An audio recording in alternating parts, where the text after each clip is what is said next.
Sampai jumpa lagi rekan-rekan semua. Kisah pemuda kaya yang sederhana. Episode 264.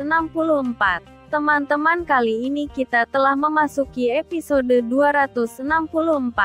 Jangan lupa like dan komennya ya. Dan bagi yang belum subscribe, silahkan subscribe dulu supaya teman-teman dapat pemberitahuan jika kami upload cerita terbaru. Dan admin mengucapkan terima kasih kepada rekan-rekan yang telah mengikuti cerita ini.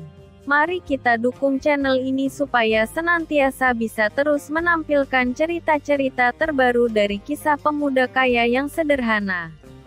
Kita kembali ke cerita. Pada episode yang lalu diceritakan, malam itu Johan mendapatkan 2 buah amplop berisi uang yang diserahkan Andi. Amplop berisi uang itu berasal dari Andi dan Irwan. Dan ketika sampai di kamarnya, amplop itu kemudian dibuka oleh Johan dan ternyata amplop itu berisi uang yang cukup banyak untuk ukuran Johan yang selama ini hanya memegang uang yang jumlahnya pas-pasan. Dan kali ini Johan beranggapan memang uang ini sengaja diberikan mereka supaya dirinya bisa fokus dalam bekerja dan tidak memikirkan hal lain-lain karena uang pemberian Andi dan Irwan ini mampu untuk bertahan hidup Johan selama sekitar 2 bulan. Dan waktu 2 bulan adalah waktu yang sangat aman bagi Johan karena Johan beberapa minggu lagi pun akan mendapatkan gaji pertamanya dalam bekerja. Dan sambil duduk di kamarnya, Johan terlihat menitikkan air matanya karena merasa sangat banyak berhutang budi kepada para penghuni kos di rumah ini.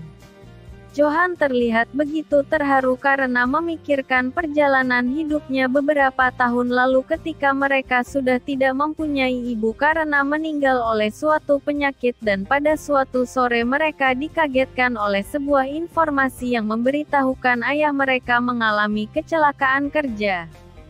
Saat itu memang pemakaman dan biaya lainnya ditanggung oleh seseorang, namun mereka kemudian ikut pada salah seorang pamannya yang kebetulan tinggal satu kota dengan mereka.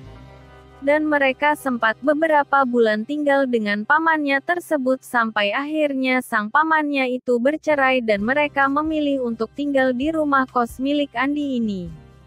Dan itulah titik terendah dalam hidup Johan karena beberapa hari sebelum pindah dari rumah pamannya itu, Johan ternyata kerjanya tidak diperpanjang oleh HRD tempatnya bekerja.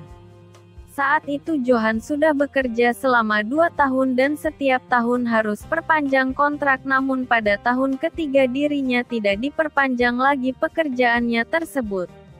Dan untung saja pada situasi yang sangat mendesak tersebut Andi dan para penghuni rumah kos ini memberikan bantuannya kepada dirinya dan Sinta. Bahkan sampai kerusan sekolahnya Sinta pun dibantu oleh para penghuni kos ini. Dan saat ini kesulitan biaya sekolah Sinta telah terselesaikan, bahkan pernak-pernik kebutuhan sekolah Sinta menjadi tercukupi atas bantuan mereka. Malam itu sebelum ingin tidur, Johan terlebih dahulu menuju ke kamar adiknya untuk melihat kondisi Sinta. Dan ketika Johan masuk ke kamar Sinta, ternyata di kamar Sinta masih ada Nuning dan Fatma. Ketiga orang itu tengah terlihat saling bercanda satu sama lain. Terima kasih ya, kalian sudah baik banget sama si Sinta. Beruntung banget si Sinta ada di dekat orang-orang sebaik kalian. Sekali lagi aku ucapkan terima kasih ya, kata Johan kemudian yang hanya disambut oleh sebuah senyuman dari Fatma. Nuning pun kemudian berkata kalau si Sinta sudah mereka anggap seperti adik bagi mereka. Dan Nuning juga berkata jika dengan adanya Sinta rumah kos ini menjadi semakin ramai. Dan tak berapa lama kemudian Johan pun meninggalkan kamar Sinta itu dan masuk ke kamarnya. Ternyata malam itu Nuning malah tidur di kamarnya Sinta untuk menemani Sinta, padahal kamar Sinta hanya bersebelahan dengan kamarnya Johan.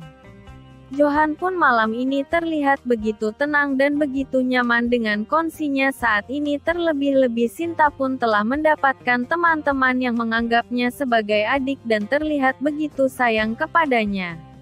Detik demi detik terus berjalan dan jam demi jam pun terus berlalu. Gelapnya malam saat ini telah berubah menjadi pagi. Pagi ini Johan dan beberapa penghuni rumah kos telah meninggalkan rumah sekitar jam 7 pagi. Dan pagi ini Andi berencana berangkat ke tempat kerjanya sekitar jam 8 pagi. Hari ini Andi berencana untuk datang ke kantor ayahnya. Hari ini Andi berangkat ke kantornya dengan menaiki sebuah taksi online. Andi hari ini berangkat ke kantor dengan mengenakan baju lengan panjang yang digulung dan celana panjang bahan berwarna hitam dengan sepatu kulit berwarna hitam pula. Dan sampai di kantor itu jam telah menunjukkan pukul 9 kurang beberapa menit. Bagi para petugas keamanan Andi adalah bos besar mereka. Saat ini mereka sudah begitu paham jika Andi adalah bos besar di perusahaan ini. Namun bukan untuk para staf. Mereka yang rata-rata belum pernah mengenal Andi sama sekali tidak mengira jika pemuda ini adalah komisaris utama di perusahaan ini. Penampilan Andi yang seperti itu bukanlah layaknya menampilkan staf perusahaan ini. Rata-rata para staf di perusahaan ini mengenakan dasi dan berpenampilan begitu rapi.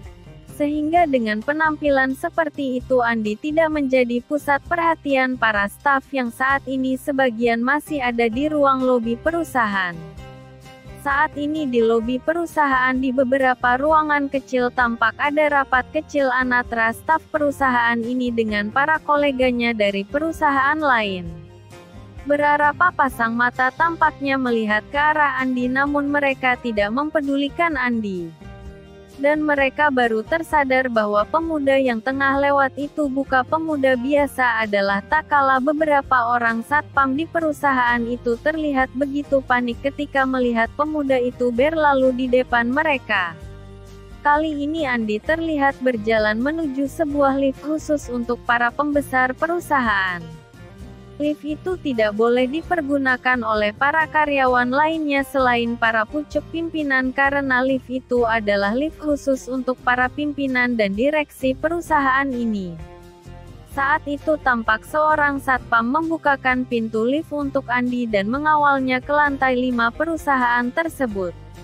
Rupanya kejadian itu tak luput dari perhatian beberapa orang staf yang saat ini kebetulan berada di ruang lobi perusahaan. Mereka saat itu hanya bisa bergumam di dalam hatinya siapa pemuda itu yang sedemikian dihormati oleh satpam perusahaan bahkan ternyata pemuda itu masuk ke perusahaan ini melewati akses yang biasanya hanya boleh dilewati oleh para pembesar di perusahaan ini.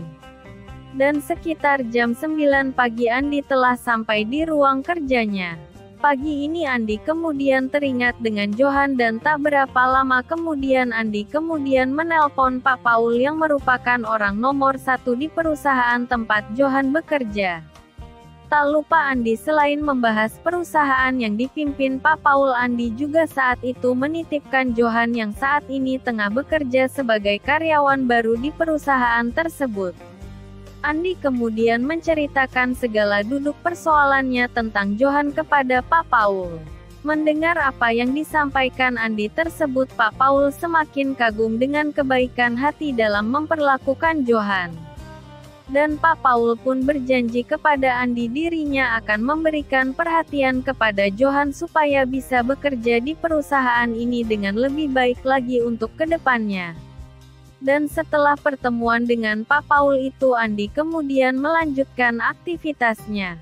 Dan Andi kemudian teringat dengan beberapa agenda yang sudah disusunnya beberapa saat yang lalu di mana Andi sedang berencana untuk melebarkan sayap bisnisnya dengan membeli beberapa perusahaan yang saat ini terancam bangkrut. Dan untuk itu Andi perlu mendapatkan beberapa informasi lebih detail tentang perusahaan yang ingin dibelinya tersebut. Andi kemudian bermaksud untuk meminta Ismail dan Joko untuk datang ke ruangan ini. Ismail dan Joko adalah teman Andi saat dulu bekerja sebagai seorang cleaning service di perusahaan miliknya. Dan saat ini Andi ingin meminta Joko dan Ismail untuk bekerja di perusahaan itu dan mencari informasi yang dibutuhkan supaya Andi bisa mengambil keputusan yang lebih baik lagi tentang perusahaan itu. Dan kira-kira 20 menit kemudian Joko dan Ismail telah sampai di lantai 5, tepatnya di ruang direksi. Ruangan di lantai 5 ini adalah ruangan direksi dan komisaris perusahaan. Joko dan Ismail yang sebelumnya sudah sangat akrab dengan Andi, kali ini sikapnya nampak sangat berbeda sekali dari biasanya. Andi yang selama ini mereka kenal adalah seorang pemuda yang menjadi cleaning service seperti mereka. Namun ternyata tanpa sepengetahuan mereka, ternyata Andi adalah bos besar pemilik perusahaan tempat mereka bekerja selama ini. Hal inilah yang membuat mereka sangat segan kepada Andi. Ternyata Andi sangat pintar bermain peran. Sangat rapi menyembunyikan identitasnya selama ini. Saat ini Andi dan Joko telah memasuki pintu ruangan di lantai 5. Beberapa petugas pengamanan tampak senantiasa berjaga di depan pintu masuk ruangan tersebut. Joko kemudian memberitahukan jika kedatangan mereka ke ruangan ini adalah atas perintah dari Pak Andi. Para satpam itu kemudian memberitahukan kepada Ibu Sisi tentang kedatangan 2 orang staf perusahaan yang katanya diminta Andi untuk datang menghadap. Dan tanpa dijelaskan panjang lebar, kali ini mereka telah bertemu dengan Andi. Mereka tampak begitu salah tingkah ketika bertemu dengan Andi.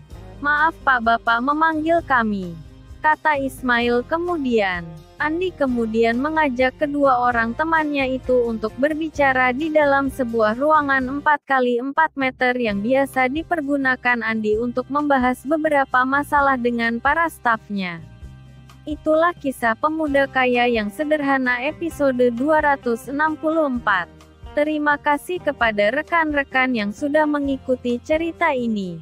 Jangan lupa like, subscribe, dan bagikan cerita ini kepada rekan-rekan Anda. Silahkan rekan-rekan tulis saran dan komentar Anda. Dan mari kita majukan channel ini, supaya kita bisa terus menikmati cerita ini. Terima kasih.